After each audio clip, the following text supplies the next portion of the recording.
আমি যখন 9 উঠলাম, আমার ক্লাসে একটা স্যার ছিল, উনি আমাকে পছন্দ করতো, মানে এতটাই পছন্দ করতো যা বলার বাইরে।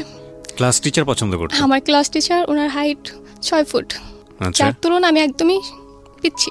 আমার হাইট 5 ফুট। পছন্দ মানে কি স্টুডেন্ট হিসেবে পছন্দ করতো না? স্টুডেন্ট হিসেবে না, উনি আমাকে লাভ করতো। বুঝলেন কিভাবে?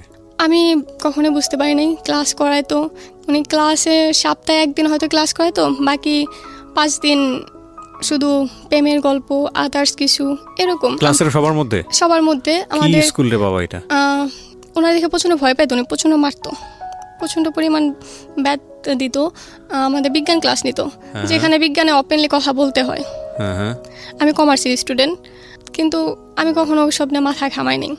তারপর যখন ক্লাস 10-এ উঠলাম, উনি আমার একদিন ডাকলো, ক্লাস ছুটির পর, স্কুল ছুটির পর ক্লাসে গেলাম। দেন বললো যে না কিছু না, তুমি চলে যাও। সেকেন্ড দিন সেম কাহিনী।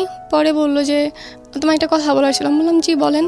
পরে বললো আমার তো ভালো লাগে। আমি বললাম তাই নাকি স্যার? বয়স কিরকম ছিল ওনার? বয়স স্যার হিসাবে যেরকম থাকা উচিত। স্যার তো অনেক ইয়াং স্যারও থাকেন। তখন 26-27, আমি যখন 10-এ পড়ি। ওনার বয়স তখন 26-27? হ্যাঁ, এরকমই হবে। বিবাহিত ছিলেন? না, উনি অবিবাহিত ছিল। ওকে। তারপর ওখান থেকে উনি বলে যে না আমি তোমায় লাভ করি। আমি বললাম এটা কি বললেন স্যার? এটা বলে আমি চলে আসলাম। উনি আবার আমাদের স্কুল অ্যান্ড কলেজ, উনি কলেজের মধ্যে খুব তেড়া ছিল, মানে এতটাই তেড়া, কখনো স্কুলে যে ফর্মালিটিগুলো ছিল কখনো পালন করতো না। দেন সেখান থেকে 1 সপ্তাহ পর উনি স্কুলটা ছেড়ে দিল, জবটা। তারপর আমার বাসায় বিয়ের প্রস্তাব গেল।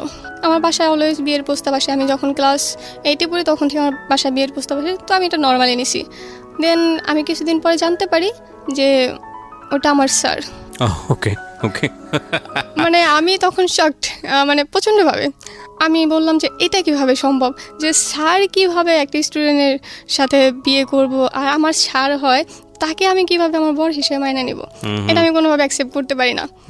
দেন ফার্স্টে আমার বাসা তেমন রেসপন্স করে না, কিন্তু কিছুদিন যাবার পর বাসা থেকে পুরা পাগল হয়ে গেল ওই ছেলের জন্য। এত শিক্ষিত একটা ছেলে, তখন বিসিএসে এক্সাম দিবে, এখনো দেয় নাই। তারপর আমি তো না, আমার আব্বু তো আমার সাপোর্টে আছে, কিন্তু সাপোর্টে বেশি দিন থাকলো না। হঠাৎ করে আমার আব্বু চেঞ্জ, তাও তখনও ছিল না। তো আমার নানা তখন অসুস্থ, আমাদের বাড়িতে এসেছিল। তো আমার নানার খুব ইচ্ছা ছিল যে আমার বিয়েটা দেখে যাব। সেই তুলনায় আমার বয়স খুবই কম, বিয়ের বয়স। হ্যাঁ, এর ভিতরে আম্মা আমার সাথে যাতা ব্যবহার করা শুরু করলো। আম্মা একটানা 3 দিন না খেয়ে থাকলো, যাতে করে ছেলেটাকে আপনি বিয়ে করেন। হ্যাঁ, পরে আমি তাতেও কিছু বললাম না। দেন আম্মা আমাকে একটা শর্ত দিল যে যখন বিয়ের সময় হইব তখন আমাকে গাজীপুর থেকে অনেক দূরে কোথাও পাঠিয়ে দিব, আপাতত যেন আমি রাজি হই। তখন আমি বললাম যদি আমার সরাই দেওয়া হয় তাহলে আমি রাজি হতে, সমস্যা না, আপাতত আমি এখানে থেকে এক্সাম দিই। উনি এই জন্যে বললো এখন থাকলে পর ডিস্টার্ব করবো, আর এখন আমি অন্য কোনো স্কুলে অ্যাডমিশন নিতেও পারবো না।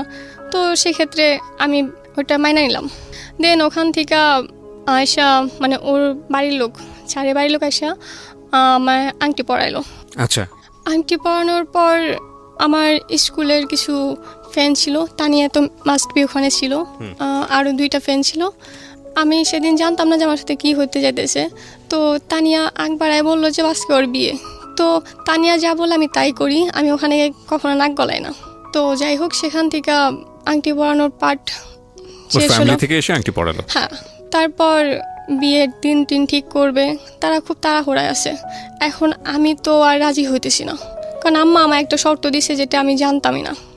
তো তার মধ্যে আমার বার্থডে হলাম 17 তারিখে। আচ্ছা। তো আমার বার্থডের দিন আমার এক্সাম ছিল। আমি সেদিন দুপুর 12টার দিকে চলে আসি বাসায়, যেহেতু সকালে এক্সাম ছিল। বাসায় চলে আসি, আসার পর আমি প্রচণ্ড টায়ার্ড।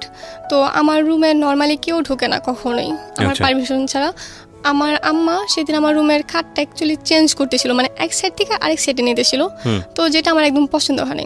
তো আমার ছোটোখাটো যে কোনো ব্যাপারে আমি আব্বুকে শেয়ার করি, আব্বু আমার জান, আমি আব্বুর জান, এরকম একটা ব্যাপার। তো আমি সাথে সাথে আব্বুকে ফোন দিলাম। ফোন দেওয়ার পর আব্বু ফোনটা ধরতেছিল না। ওর মাঝে আমার স্যার ফোন দিল, 2বার ফোন দিছি, আমি ফোন 2বারই কাইটে দিছি। আমার মাঝে মানে মেজাজ প্রচণ্ড খারাপ, আমি কেন তার ফোন ধরবো তখন। তো 5 মিনিট পর দেখুন আমার বাসায় আসছে। আমি স্কুল ড্রেসও খুলিনি, আমাদের স্কুলের ফ্রক ছিল। আমি একটা জাস্ট ওড়না নিছি, ওড়না বলতে গামছা নিছি ঘাড়ে। দেন উনি আসলো, আইসা আমায় জিজ্ঞেস করলো কি ব্যাপার ফোন ধরতেছো না কেন।